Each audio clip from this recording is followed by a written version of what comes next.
महाभारत योग रहस्य।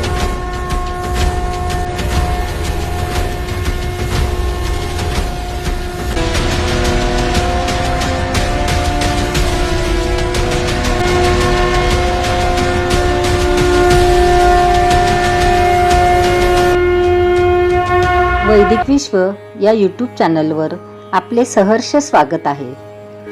नमस्कार। महाभारत रहस्य भाग 3। 100 कौरव।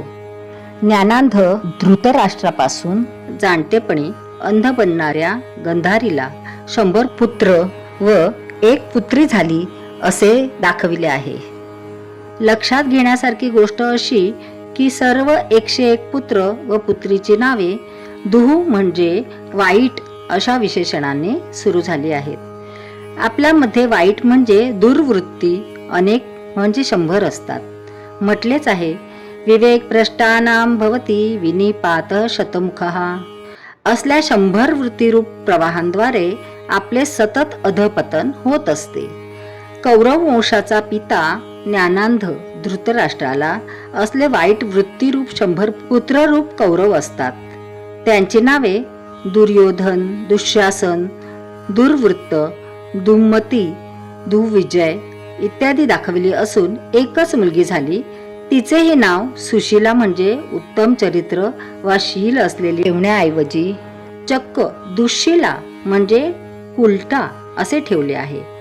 एकावर एक वरचढ अशा आपल्यातील 101 वाईट वृत्ती होत, ज्या आपल्यात कमी संख्येत वसत असलेल्या चांगल्या वृत्तीरूपी पांडवांचा जन्मतःच द्वेष व हेवा करतात। आपल्यातील वाईट वृत्ती चांगल्या वृत्तींशी वैर करतात। कौरव सुरुवातीपासूनच पांडवांचा हेवा, द्वेष व शत्रुत्व करतात। पांडव हे पंडूचे 5 पुत्र होत।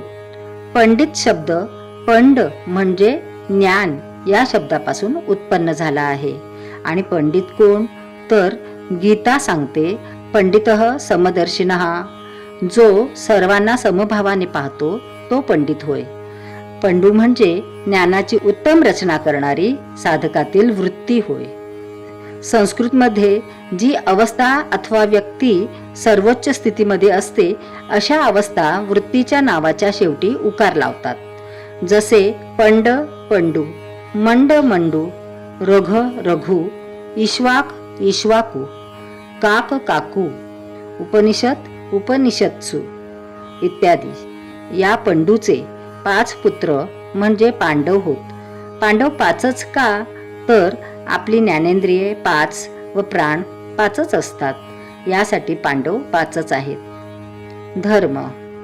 पांडवातील ज्येष्ठ बंधू धर्म आहे, जो आपल्या पिंड धर्मानुसार उत्क्रांतीकडे मार्गक्रमण करणारा श्रेष्ठ साधक आहे। प्रत्येक व्यक्तीने आपली उन्नती आपापल्या धर्मानुसार म्हणजे पिंड रचनेनुसारच करायला हवी, तरच तो साधक उन्नतीच्या परमोच्च अवस्थेप्रत जाऊ शकतो। स्वतःच्या पिंड धर्म रचनेनुसार परम उन्नती करणाऱ्यालाच व्यास धर्म असे म्हणतात। हा धर्म पांडवांचा ज्येष्ठ बंधू आहे, ज्याला युधिष्ठिर असेही म्हणतात। युद्धामध्ये जो स्थिर अथवा न डगमगणारा आहे त्याला युधिष्ठिर म्हणतात। कोणत्या युद्धात युधिष्ठिर स्थिर होता? अध्यात्म हे वृत्तीचे अंतर्युद्ध आहे। भीम। पांडवांमधील भीम हा द्वितीय पांडव। भीम म्हणजे साधनेतील प्रकांड बल, वायू तत्वाचा साधक। हा भीम अतिशय बलशाली दाखवला आहे।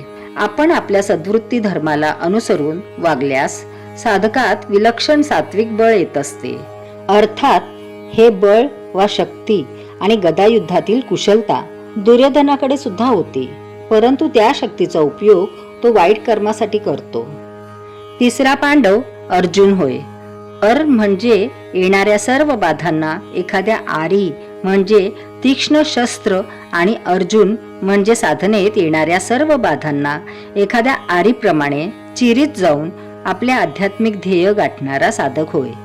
सर्व पांडवांत म्हणूनच अर्जुन अधिक वीर दाखविला आहे। अर्जुन त्याच्या काळातील सर्वोत्तम धनुर्धर दाखविला असला तरी कौरवांच्या पक्षातील कर्ण अर्जुनापेक्षा श्रेष्ठ योद्धा दाखविला आहे. परंतु कर्णाचे जीवन दिखावटी ज्ञान आणि वीरतेमध्ये व्यंग्र आणि धन्य होते. शेवटी सत्याचाच विजय होत असतो. सत्यमेव जयते नानृतम. उत्तम शरसंधान कोणते याबद्दल उपनिषदकार सांगतात. प्रणवो धनु शरो ह्यात्मा ब्रह्मतलक्षमुच्यते. प्रणवोपासना हे धनुष्य असून त्यावर संधारण केलेला शर म्हणजे बाण ब्रह्मात मारायचा असतो. ज्याचे सर्व कर्म ब्रह्माकडे अर्पण असते त्याचे शररूपी कर्म ब्रह्म सोडून कधीच अन्य स्थानी लागत नसते. असल्या अर्जुन रूपी साधकाचे शरसंधान अचूक असते. नकुल आणि सहदेव आध्यात्मिक साधना करणाऱ्या साधकाला येणाऱ्या उच्चतर अनुभूती व अवस्था होत, ज्याबद्दल आपण पुढे विचार करू. आपल्या सतसत विवेक बुद्धीला उपनिषदांनी अतिउच्च म्हणजे प्रत्यक्ष भगवान श्रीकृष्णाचे स्थान दिले आहे. हे भगवान श्रीकृष्ण साधकवीर अर्जुनाच्या रथाचे वृत्तीयुद्धात सारथ्य करतात. उपनिषद सांगतात, आत्मानं रथिनं विद्धि शरीरं रथमेव तु बुद्धिं तु सारथिं विद्धि मनः प्रग्रहमेव च. आत्मा रथाचा मालक असून शरीर हा रथ आहे. बुद्धी त्या रथाची सारथी असून मन संयम रूप लगाम आहे. भगवान श्रीकृष्ण अशा तऱ्हेने अर्जुनाच्या रथाचे सारथी व पंचसद्वृत्ती रूप पांडवाचे उपदेशक होते. ज्यामुळे कौरव पांडवात नेहमी चाललेल्या वृत्तीरूपी युद्धात पांडववृत्ती निश्चितपणे विजय मिळविते. भग म्हणजे कल्याणकारक आणि भगवान म्हणजे कल्याणकारक बुद्धितत्व. श्री म्हणजे श्रेष्ठ आणि कृष्ण म्हणजे साधना करताना कर्षण करणारी साधकातील आत्मावस्था. शास्त्रे कृष्ण शब्दाची व्याख्या सांगतात. कर्षती इति कृष्णः. जी अवस्था विश्वातील अनंत शक्तींना कर्षण करते तिला कृष्ण असे म्हणतात. अष्टांग योगात समाधी ही अतिश्रेष्ठ अवस्था होय. समाधी अवस्थेत साधक तुरीय अवस्थेत असतो. असली तुरीय अवस्था साधकात विश्वातील अनंत शक्ती कर्षण करीत असते. अशा तऱ्हेने साधकामध्ये विश्वातील सर्व दिव्य शक्ती आकर्षित होऊन तो स्वतः भगवान म्हणजेच विश्वचालक बनतो. यासाठीच भगवान श्रीकृष्ण अवस्थेला पूर्णावतार मानले आहे. भगवान श्रीकृष्णाने गीतेद्वारे वीर साधक अर्जुनाला उपदेश केला आहे. तो उपदेश केवळ अर्जुनासाठी नसून वेदव्यासांनी भगवान श्रीकृष्णाच्या आदर्शाद्वारे साऱ्या विश्वाला केला आहे. म्हणून भगवद्गीता केवळ हिंदूंचाच नाही तर साऱ्या मानवजातीचा आदर्श व्यवहार ग्रंथ आहे. उच्च आदर व्यवहार संहिता आहे. 8 संख्यायुक्त श्रीकृष्ण.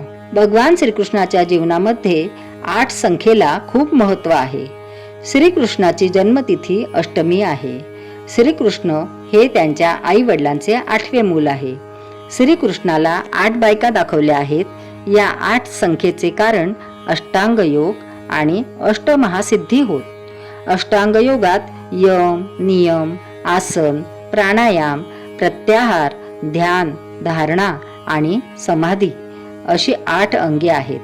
अष्टयोग अभ्यासात ही समाधी अवस्था अतिश्रेष्ठ मानली आहे. संस्कृत भाषेत समाधी शब्द पुल्लिंगी मानला आहे. म्हणून भगवान श्रीकृष्ण रूप उच्च अवस्था पुरुष दाखवली आहे. समाधी अवस्था अष्टयोगात 8वी उच्च अवस्था होय. म्हणून श्रीकृष्ण सुद्धा 8वेच दाखवून त्यांच्या पत्नी रूप अष्टसिद्धी 8च दाखवल्या आहेत. भारतातील प्राचीन योग साधनेच्या प्रसारासाठी या चॅनलची निर्मिती करण्यात आलेली आहे. माहिती आवडल्यास चॅनल सबस्क्राईब करा, इतरांना शेअर करा. पुन्हा भेटूया पुढील भागात. धन्यवाद.